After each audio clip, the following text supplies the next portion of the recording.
Hey everyone, this is Randy Kim from the Banh Mi Chronicles podcast, and today we are doing another emergency episode in what's been happening with the Chicago ICE raids, and also now with the SNAP benefits being on hold.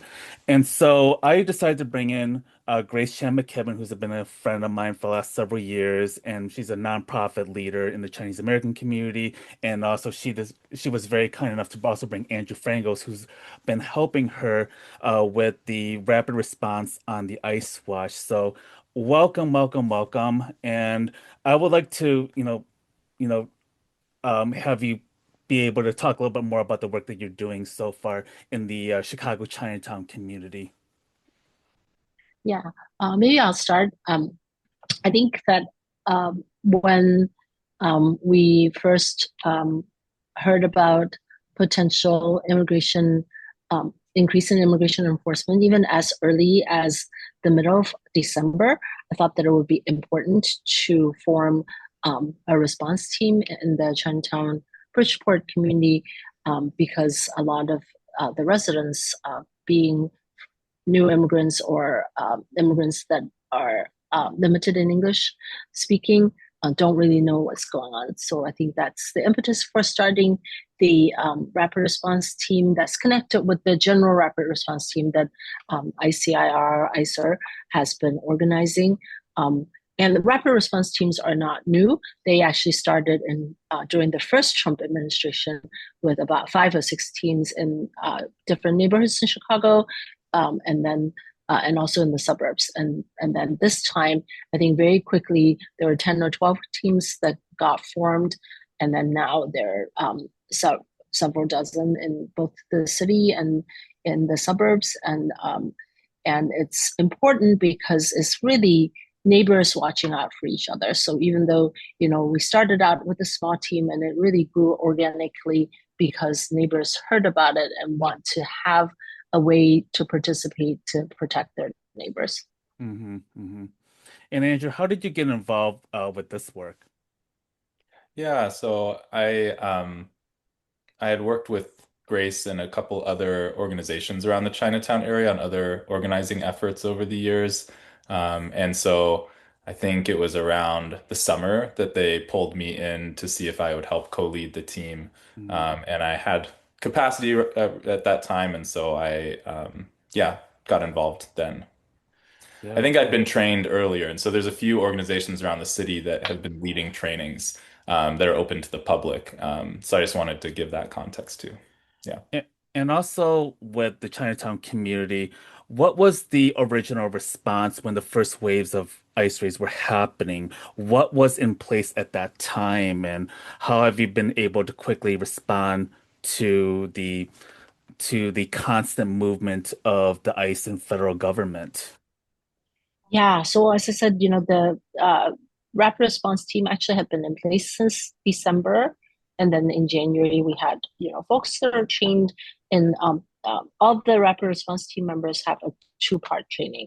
1 hour on know your rights, just knowing what the rights are of each person when they encounter law enforcement, and it's the same rights whether it's federal agents, whether it's police, that you have the same rights to um, not answer any questions, to request an attorney, to request search warrants and so on. So that's nothing new. And then the second part is to do this observation, to when there are suspected ICE action, to go outside and observe and take video and photographs as documentation. I think those are so those trainings have been taking place, and we've had this team since the beginning of January, and the first ICE reports of action on the street actually came in May, and we one of our team members observed it in progress. So that was reported in the local Chinese newspapers as well as shared out on social media. And so there are folks in the immediate community are, of course, interested in knowing what's going on because there had been this assumption that ICE action was happening only in Latinx communities. So I think that, Mm, being able to share that this is happening in Asian American communities as well is important. mhm. And with the Operation Midway Blitz that happened since I want to say September-ish, and I know October was definitely a month where it really escalated. And today, the timestamp is like November 12th on Wednesday, and supposedly the ICE or Border Patrol chief, Greg Bovino, said that he's going to push away from Chicago as of today. We don't know if this is official or not, so I want to be very mindful of that. But I think maybe something that I'm very curious about is have there been uh, people, particularly in the Chinese American community, being detained during that particular wave? And what was that like for that community during this past month and a half? Yeah, I could answer a little bit Yeah. on that. Um, so yeah, when we heard about the Operation Midway Blitz, when that was like announced, and I think all the rapid response teams around Chicago were like gearing up for it and preparing for it, we knew that we'd need more capacity and also to make sure that the neighborhood was really informed. I think with all the different languages in the Bridgeport, Chinatown area, information doesn't always like travel in really quick ways or equal ways across different groups. And so the first thing we did, in line with the rest of the city's rapid response teams, was ramp up canvassing efforts. And we've been doing both residential and business canvassing, and we have a sub team that's dedicated to canvassing that's grown a lot and developed a lot of resources. And with the help of CBCAC, also like made sure that there's language access across Chinese, but also when we're going out and canvassing, we try to have Mandarin and Cantonese speakers. Mhm. And when we talk to businesses around Chinatown, or when we're just knocking on doors or going around the community. Um, so a lot of the time we run into people that are like, yeah, I'm fine, I have a visa, or I'm fine, I'm a citizen. And Mhm. I think that there is still in some places around Chinatown, people that think that like they're not the target of it. Mm-hmm. And at the same time, there's also business owners that are really eager for information. So when we talk to business owners, they want to keep their employees safe. And so they really want to know more about how to protect their employees. So we see kind of both, types of reactions, but there have been a few detentions of people or kidnappings of people in Chinatown. And so I think one of the first high profile ones that was part of the Operation Midway Blitz was in Bridgeport, right across the street from Minyoso Elementary School, about 3 weeks ago. And that person was a Chinese man who was a Mandarin speaker, Mhm. and he seemed to just be in front of his house doing, working on something in the front yard. And some agents pulled up and took him. And we did have two rapid response team members present, one who works nearby, and another one who lives very close by, and they recorded the whole interaction. And they were asking the ICE agents if they had a warrant or who they were looking for, if they knew the name of who they were looking for. And none of those questions were answered by the ICE agents. So that raises suspicions that like they might not have.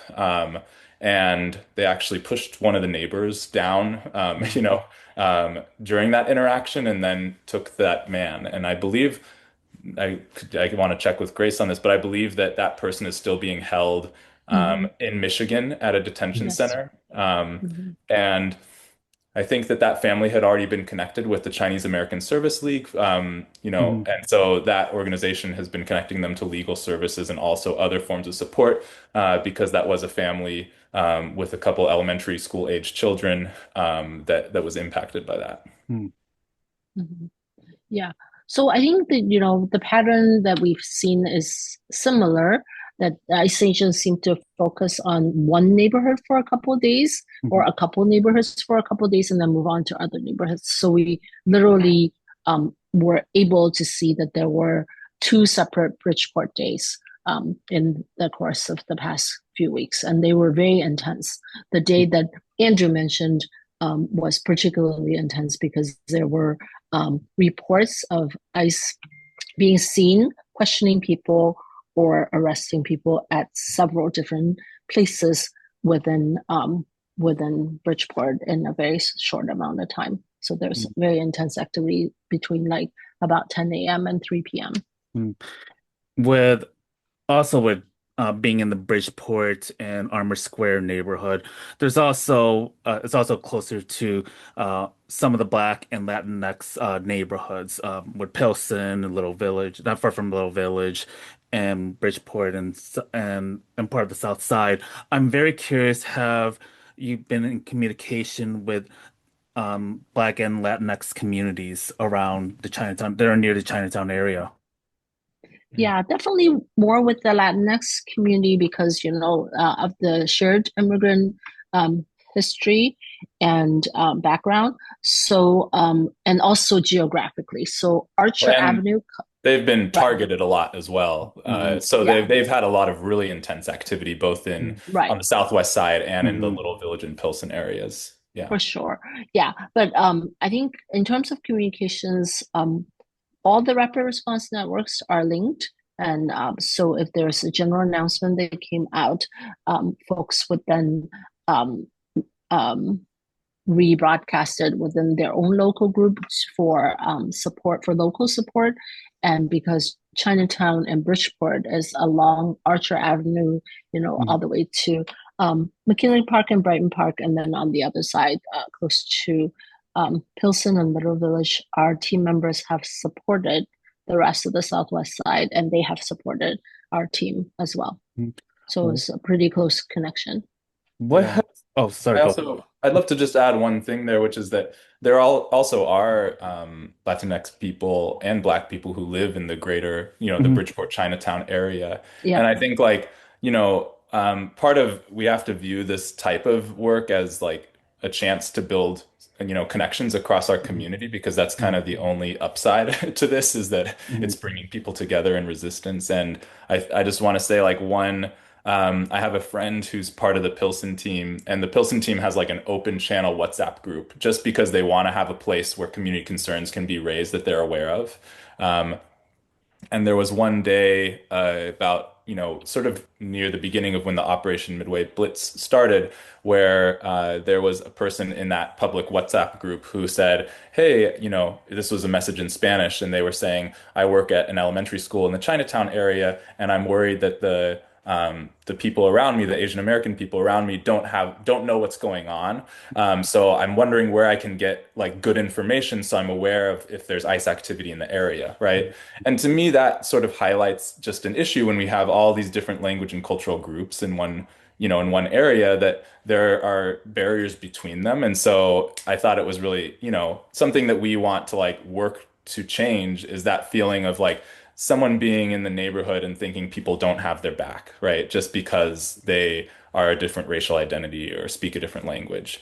And so I think, lately we've been doing a lot of outreach to the elementary schools and the different schools in the area. And hopefully, whoever that employee was now feels differently. But that's sort of something that we're working to build bridges around in our neighborhoods.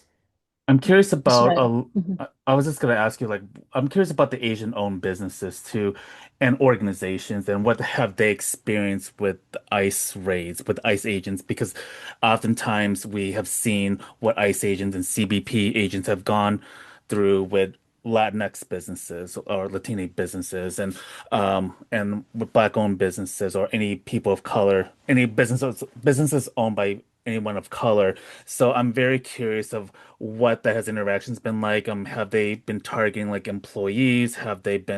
Um, have business owners been refusing to patronize ICE agents? I mean, obviously, there's been so much talk about what is the level of resistance and their role in trying to protect the community.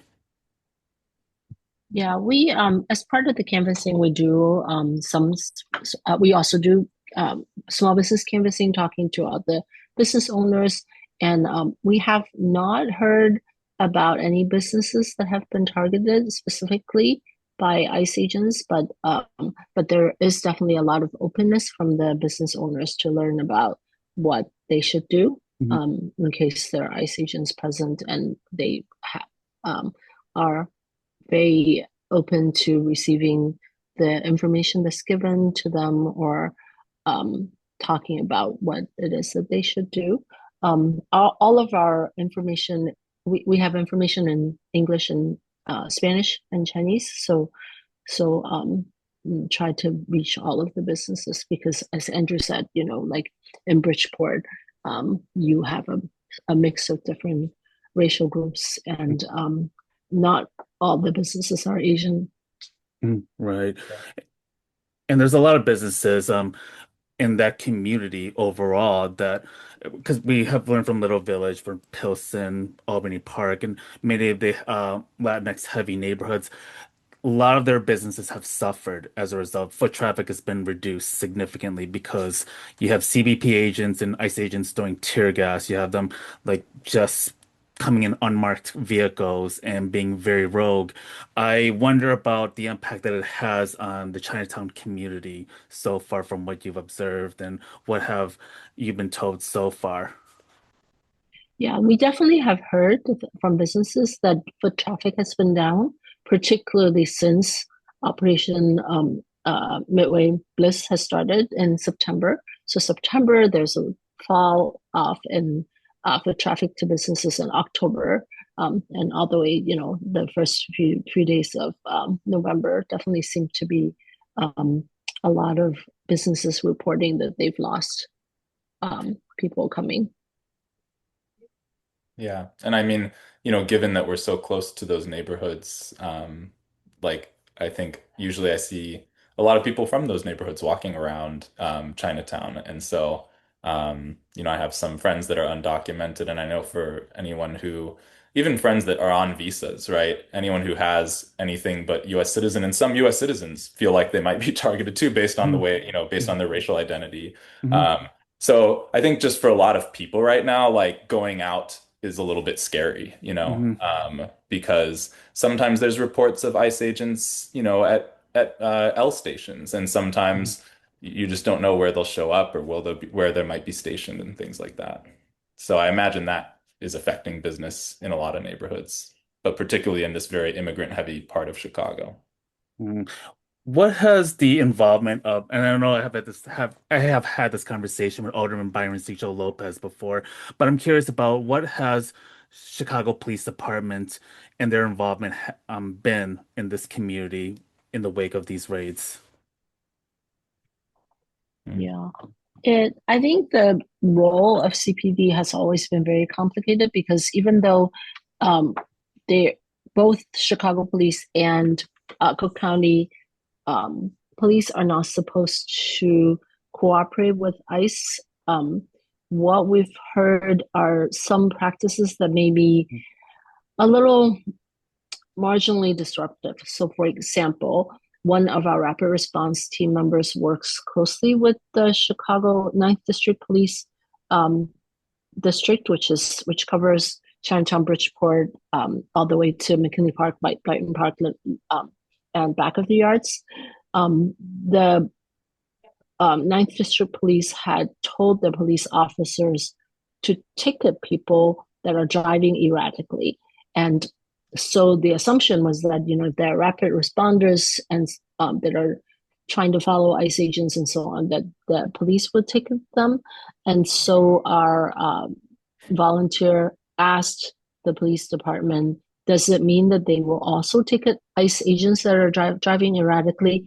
And the answer was, no, we're not going to ticket any federal agents. So I think that Mhm. it is reports like this or practices like this that make you wonder, even though the official policy is that local police, meaning Yeah. Chicago and Cook County police, are not supposed to cooperate with federal agents. But if you're ticketing only civilians that drive erratically, but not federal agents that drive erratically, that does seem to be unfair. Mhm. Yeah. And, it's like also just to add to those questions, when these federal agents are driving unmarked vehicles, how does CPD or, the Cook County sheriffs, how do they know that those are federal agents? Because that's something that we have been putting a lot of work into is figuring out, who is a federal agent as we try to keep a watch and keep our neighborhood safe and informed, you know. So that, you know, that makes me wonder, without cooperating or coordinating with each other, how do they know that that car is a federal agent? So I'm going to pull over the car that's behind them. Um, yeah. What support have the elected officials in this area provided to this community, and what resources have they been able to share? Yeah. Um, we've kept in close touch with the local elected officials that, that cover this area. So, Alderwoman Nicole and State Representative Teresa Ma and State Senator Selena Villanueva all have been, we keep in contact, our rapid response team keep in contact with them and with their staff, and they've been very supportive whenever there are reports of people in their district being taken by ICE that they wanted to know and wanted to know how they can be helpful. And So last Sunday there was a volunteer event of just volunteers coming together to pack whistle kits. We have the whistles, and then we have zines, small instruction sheets that are in Chinese and in Spanish. So volunteers were packing the instructions and the whistles into a packet, and Alderwoman Lee heard about the effort, and she volunteered to supply pizza, and that was well received. Mhm, mhm, Yeah. And just to uplift that event that happened a little Mm-hmm. bit, which wasn't your question, I think we had two of those events to pack these kits with whistles over the past week, and over 100 people from the Bridgeport Chinatown area came out and packed whistle kits for, I think they packed like 1,000 of them and have a whole plan to distribute them to different schools and businesses around and like Libraries. libraries Mm-hmm. as well Mm-hmm. around the area. So, and that's just a way for people to alert their neighbors if there's some suspicious activity, you know, to help raise awareness. mhm. As Yeah. far as we are also talking about the ice raids, we are also dealing with the SNAP crisis, and this also obviously affects um the Chinese and immigrant communities in this area in particular. What has that looked like so far, and what has the response looked like in terms of mutual aid, food banks, and and coalescing with other nonprofit organizations in that area to help prepare for what would be a very uncertain time right now? Yeah, so since the SNAP benefits have been suspended on November 1st, there have been a lot of different efforts, folks sharing more information about food pantries and about the love fridges. I know there's several social service organizations have shared these in their offices as well as on their social media. Um, and then as far as mutual aid efforts are concerned, I know that there are different groups that are organizing different things. The our rapid response teams, care team, also have folks that are interested in getting together to deliver groceries to families that might be impacted. So I think there's a pretty grassroots movement that is afoot, very similar to when we had the migrant crisis here 2 3 years ago, and folks just wanting to pull together resources to help. Yeah, so I think we have not heard. I mean, we there's just general concern and anxiety among the Chinese or Asian American community about SNAP benefits. Most of the SNAP recipients in the Chinatown, Bridgeport area that are Asian are older adults, and then there's some families, but by and large they are older adults, and so there's a lot of murmuring among the older adults about how they're going to get their food resources. Fortunately, they're at Midwest Asian Health Association. They already have a food pantry that operates Mhm. twice a week. So I don't know if they've seen increase in people accessing that resource. I know that there are a lot of um, churches and so on that are also supplying food. I know New Life Community Center and New Life Church, which did a lot. They basically led most of the effort in preparing food for migrants during the migrant crisis. They've offered to supply both hot meals and food for pickup. Mhm. Yeah. And just to connect it a little more with the rapid response efforts, like Grace said, so we have like a care sub team and they help support members internally. Because after you see someone get kidnapped, it can be helpful to have like a mental health debrief with someone. But they're also trying to coordinate these external efforts. And at the same time as we're having this, crisis with SNAP, we also have people that, everyone has different levels of vulnerability. And so people that are more vulnerable when it comes to ICE agents might be afraid to go and get food. And so part of, what that team is trying to coordinate is helping to provide rides or drop-offs for people that feel scared to go to the food pantry themselves. Just so we could make sure that they can stay safe and manage their own risk with the way that they're going about their lives. Mhm. And then another thing that crosses my mind is because of what's going on with SNAP, this also affects Asian supermarkets in general, and especially with the tariffs on top of it. Um, I wonder what this looks like moving forward because this is also very concerning because a lot of these businesses do rely on SNAP recipients and also folks that are above like the lower income threshold, but also like with food costs going high, especially with the tariffs going on. I wonder what that looks like as we move forward. Yeah. Yeah, we're continuing to monitor. As I said, the general buzz among some of the seniors that we work with is that they worry about, where food is going to come from. Um, a lot of them, even with the SNAP benefits, are already accessing some of the food pantries because they are able to pick up additional groceries, especially raw ingredients for themselves for cooking. So I would just imagine that the need for these um, places where they can get free food would be even higher.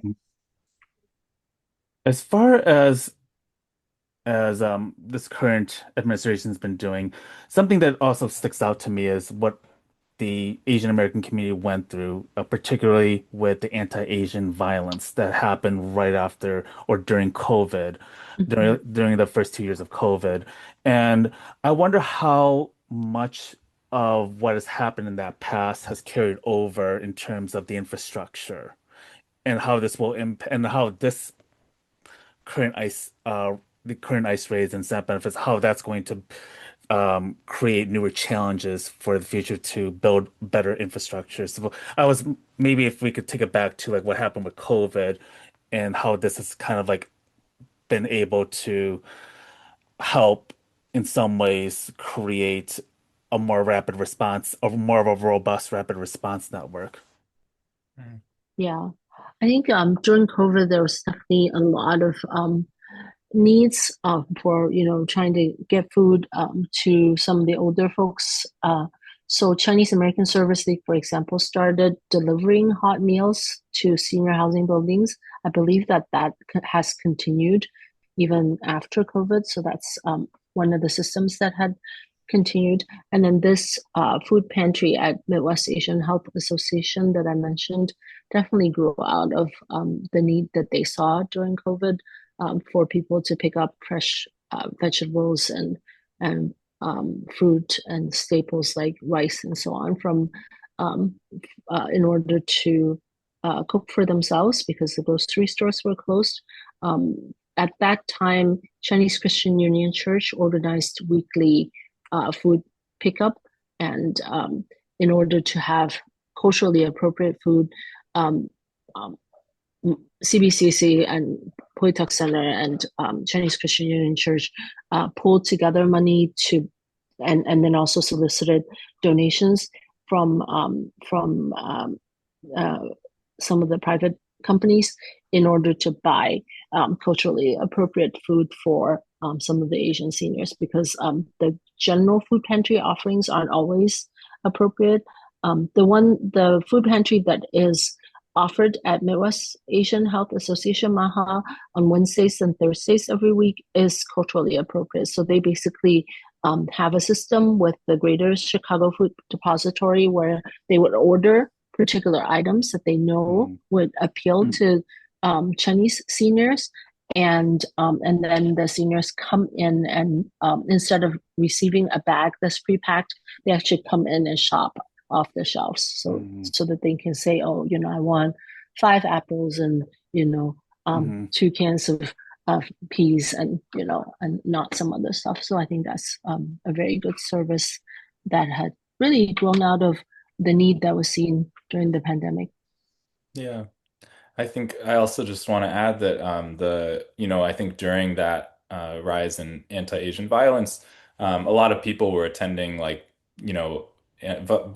bystander intervention training, how to, and this idea of like going to a training in order to know how best to like keep the people around you and keep your neighbors safe.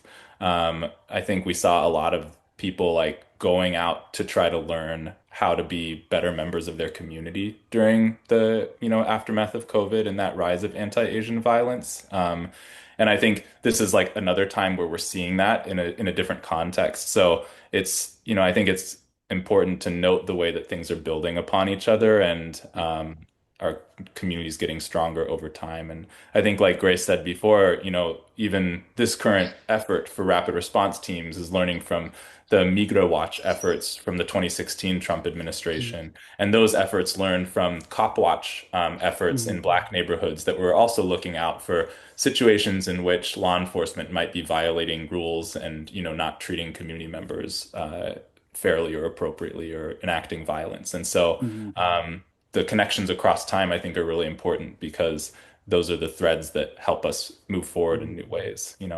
Mhm. And also, like the second part of that question is, um, because of what's been going on, what ways are you looking to improve the current infrastructure with the safety network, and what do you see is still a big need right now? Because I know that I think anything could really happen in the next year. I mean, ICE could leave like this week, but they might come back again in 2 months or 3 months. Who knows? But I'm very curious what do you feel like would be helpful in being able to prepare um, to help better prepare this community and provide stronger protection. Yeah. I could answer that if you want. Yeah, go ahead. With just a couple ideas that we have. I mean, right now we're still very much doing weekly canvassing on Sundays, and last week we had 20 volunteers come out to canvass and just knock door to door. The week before we did a targeted small business canvassing. But we want to make sure that like everyone who lives in the Bridgeport Chinatown area has at least had the opportunity for someone to explain what their rights are and how they might enact those rights if they encounter, an ICE agent. Because one thing that we like to point out is that like you have these rights, being in the United States, but that doesn't mean law enforcement asserts your rights for you. You have to assert that you know what your rights are. Otherwise, you could be seen as willingly cooperating, right? If you don't assert that your rights are being violated. So that's one thing that we're working on. And I think uh, we also have a couple communication channels when we canvass that we're promoting. So one is called Illinois Eyes on Ice, and Mhm. it's actually run by ICER. And so what happens in the broader system here is that if someone calls the Family Support Network hotline to report a potential ICE sighting, there's a citywide chat that goes into, and it gets sent out to whatever local team is closest to that location. And then a member of our team goes to check to see what's happening, to Mhm. see if anyone got kidnapped and things like that. And if we confirm that ICE has been seen, that a message gets sent out. So it's a text message based system, and it's sent out in English and Spanish. But something that I think Grace and her team have been working on also is making sure that those are translated. And there's also a channel through WeChat that we can send out notifications in Chinese through too. So we really want to make sure that community members are aware of those things because just knowing that that ICE is in the area and perhaps it'd be best if you go inside and lock your door, right? Because when you're inside, you don't have to open your door for a federal agent or a police unless they have a warrant signed by a judge with your name on it, saying that that they have a reason to come into your home. And so we just want to make sure that people know these things and can protect themselves and the people and their loved ones. Mhm. So that's one effort. Mhm. Do you have other ones you want to bring up, Grace? Yeah, I think I'm just very encouraged in seeing, how much the team has grown organically, and that, that is a distributed leadership now. We have sub teams with sub team leads, and folks come up with ideas about,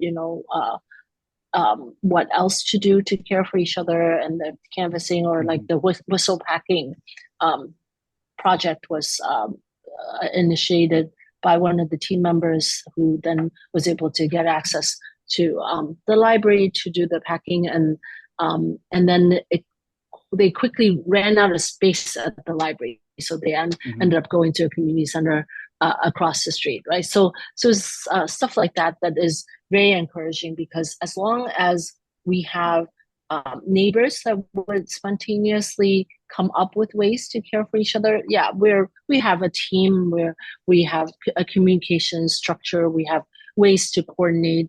But I think that it's really individual people being motivated and individual people being energized and continuing this work that makes this make this project successful. Yeah, actually, Yeah. you had taken away my last question in regards to what are your hopes and what are you most encouraged about in this community? But I wonder if you have any thoughts on that, Frank. Sorry, Frank. Andrew. Sorry, I don't know how I call you Frank. Sorry. That's all good. No worries. Yeah. It's been a long day. It's been a long day Yeah. for all of us. Yeah, no Yes. worries at all. Yeah, we also have like a training and onboarding team, and so we just had a meeting with that team today because we have so many people that want to get involved, and I've been doing a lot of those onboarding calls, so that's why we're trying to get more people involved in helping with those. But all of those onboarding calls give me a lot of hope because every time I talk to someone who's gone through at least a 2 hour training and wants to be connected, to be able to look out for their neighbors and connect people with more information and just be like a pair of eyes to help with this effort. That gives me a lot of hope. And I think, like Grace said, like having these sub teams where people can find spaces to connect with other people who might have common interests and then just start, building a new network to make those things become a reality, makes our community stronger. And like if ICE does leave, or if some percentage of the ICE agents leave this week or next, we're not going to stop because we know that this is like the first year of this presidential administration, and we kind of have seen, they've showed us their cards and what they're trying to do, and we know that they're trying to harass immigrant neighborhoods. So we're going to continue to build the numbers and capacity so that we're ready for whatever comes our way. And I think like, one of our goals is that we have enough people involved that like there's a pair, at least one or two people on every block in this area who are connected to the group and will get a notification if something is happening and be able to go check it out. And when that happens, that also means less burnout for everyone because when a lot of people are connected, it doesn't have to be, 3 to 5 people every day trying to keep track of all these things. So yeah, so we're just going to keep getting more organized, and that, along with the growing number of people involved, gives me a lot of hope. Mhm. What advice would you give to someone that, or to communities that are outside of Chicago, like particularly in places that the ice raids haven't happened quite yet? What advice would you give to these communities that are starting to wonder what's going on? Because I know, unfortunately, mainstream media, traditional media outlets have not really carried the story, even though it is an absolute crisis that Chicago's been dealing with, and Portland and LA and New York. I wonder what what could you tell folks in these communities in terms of like if they need to get started or what they need to look into doing to make sure that the ball gets rolling once ice comes into town? I know it's a very loaded question there, but yeah. Yeah. So there are already other teams too. Let me just go back a little bit. So the rapid response teams, there were about 5 or 6 teams that started in 2016, and those were in Rogers Park, in Pilsen, and Little Village, and Aurora, Illinois, mostly because some of the immigrant communities were more active in those areas. And then this time, as I said, very quickly, we had 10, 12 teams. And then now we have teams in suburban areas as well as in, towns downstate and elsewhere in Illinois. And mostly it is just neighbors having seen some of the ICE kidnappings and wanting to be involved, forming these teams. I would just say, just start somewhere, anywhere, just start and do something. We started out our team with only 6 people when I first started, calling folks, and now we have. How many people do we have, Andrew? 125 or something like that. So Yeah, so well over that. it's right. Is it grows, and then other teams are similarly, have grown a lot in the past few weeks. So I think that um, what I would encourage folks to do is just start by gathering your neighbors and start doing something. You may not be able to do very much at the beginning, and maybe just small steps, but get the know your rights information, understand what rights you have as a resident of the United States, regardless of immigration status. Get to know the family support network resources, know the family support network phone number, and get all the information that you can, and share them. Some folks might want to participate in protests and use their voice that way. So just get involved in whatever way you can, wherever you can. Yeah. Yeah, I'd say like pointing just like highlighting that there's a lot of different ways to be involved. And starting with whatever ways make sense for, the city or community that you're in, um, is what I'd advise people to do. Because the rapid response, the actual going out to videotape what an interaction between an ICE agent is just one small part of what we do, and that might not be a part that a lot of people are comfortable doing, especially if they, are vulnerable in some way. So I think it's important to look for those other ways of getting involved, helping connect people. Because it's like sometimes you have a protest that a bunch of people go to, but they have no way of actually connecting with new people there, right? And so finding ways to tap into that and follow up and connect people with some kind of positive action, like going out and canvassing, which is a pretty safe activity to do, I think is great. And anytime we get people involved in new ways, it like builds our community's capacity as a whole. I want to share any any closing remarks that you have, and also like before I get into that, I also want to say thank you so much for being on today and doing this hard, laborious, thankless work and protecting all of our community members. And I think one thing I wanted to highlight when I came back to the podcast was that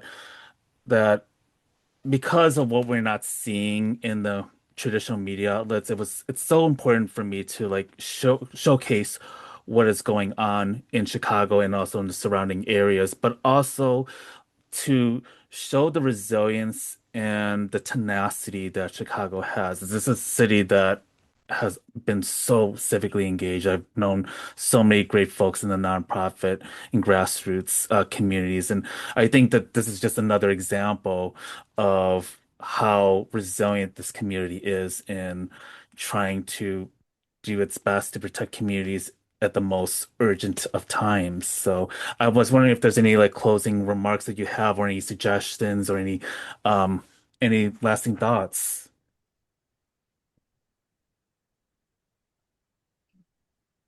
Yeah, actually, I want to make sure that folks online know the ICER Family Support Network hotline, the FSN hotline, which is 855-435 um, 7693, 855-435-7693. And that's where you can call in for any suspected ICE action or call to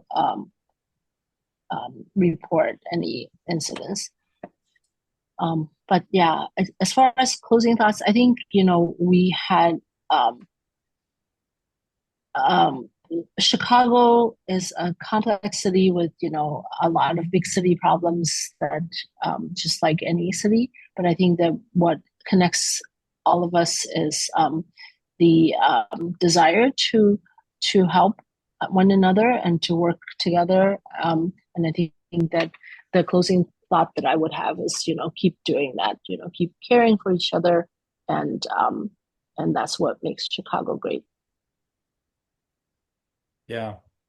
Yeah, and I'd say like, I love cities, and it's really clear right now that cities, and in particular certain cities, are under attack by the federal government. Like we've seen threats to cut, and real cuts to like our public transit funding. And now with this SNAP thing, these are things that make our cities run well. And a lot of people think, that all these resources are going to cities and somehow this might make things more fair. But also, like, a lot of resources are generated by cities. So it's like the city of Chicago generates a lot more in tax revenues than come back to it through these different federal systems like SNAP.